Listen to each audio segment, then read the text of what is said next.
జోగులాంబ గద్వాల జిల్లాలో ఇటీవల జరిగిన భారీ చోరీ కేసును పోలీసులు కేవలం 4 రోజుల్లోనే ఛేదించారు. అనంతరం 2 నిందితులను అరెస్టు చేశారు. వారి నుంచి 15 లక్షల రూపాయల విలువైన 9 తులాల బంగారం, 60 తులాల వెండి, మోటార్ సైకిల్ని స్వాధీనం చేసుకున్నారు. త్వరగా డబ్బు సంపాదించాలనే ఆశతో చెనుగొనిపల్లికి చెందిన మహబూబ్, అతని సహచరుడు ఈ నెల 10న భీంనగర్లోని ఓ తాళం వేసిన ఇంట్లో దొంగతనానికి పాల్పడ్డారు. సీసీ కెమెరాలు, సాంకేతిక ఆధారాలతో జిల్లా ఎస్పీ టి శ్రీనివాసరావు ఆదేశాల మేరకు ప్రత్యేక బృందం ఉదయం నిందితులను అదుపులోకి తీసుకుంది. కేసును వేగంగా ఛేదించిన పోలీసు సిబ్బందిని ఎస్పీ ప్రత్యేకంగా అభినందించారు.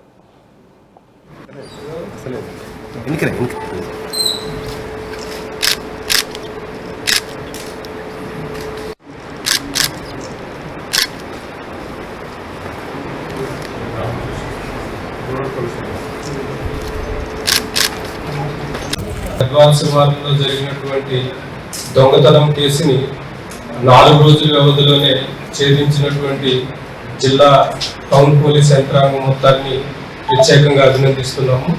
ఈ నెల 10వ తేదీన మిట్ట మధ్యాహ్నం ఒక హెచ్బి బైడే అయింది. దాంట్లో సుమారుగా 9 తులాల బంగారం, ఒక 60 తులాలు వెండి, 7,000 క్యాష్ ప్రాపర్టీ స్టోలన్ చేయడం జరిగింది. వెంటనే గద్వాల అడిషనల్ ఎస్పీ గారు, డిఎస్పీ గారు, సిఐ గారు, అదేవిధంగా Gadwal town SI and crime party మొత్తం కూడా అన్ని సీసీటీవీ ఫుటేజెస్ ప్లస్ అన్ని రకాలుగా సర్వేలెన్స్ పెట్టడంతో మనకి ఈ రోజున చెనుగోనిపల్లికి సంబంధించినటువంటి 2 వ్యక్తుల్ని అదుపులోకి తీసుకోవడం జరిగింది. వారి దగ్గర నుంచి దొంగలించబడినటువంటి 9 తులాల బంగారం, 60 తులాల వెండి మొత్తం ఇంటాక్ట్ రికవరీ చేయడం జరిగింది. ఈ చోరీని ఇంత తొందరగా ఛేదించడంలో సహకరించినటువంటి గద్వాల టౌన్ సిబ్బంది మొత్తాన్ని ప్రత్యేకంగా అభినందిస్తున్నారు. దీని విలువ సుమారు 15 లక్షల దాకా ఉంది. ఒక అతని పేరు రామ్ చరణ్, ఒక అతని పేరు మహబూబు.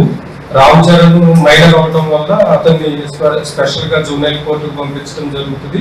మహబూబ్ అనేటటువంటి అతను మేజరు. వీళ్ళిద్దరూ కూడా మేస్త్రి పని చేస్తూ ఉంటారు.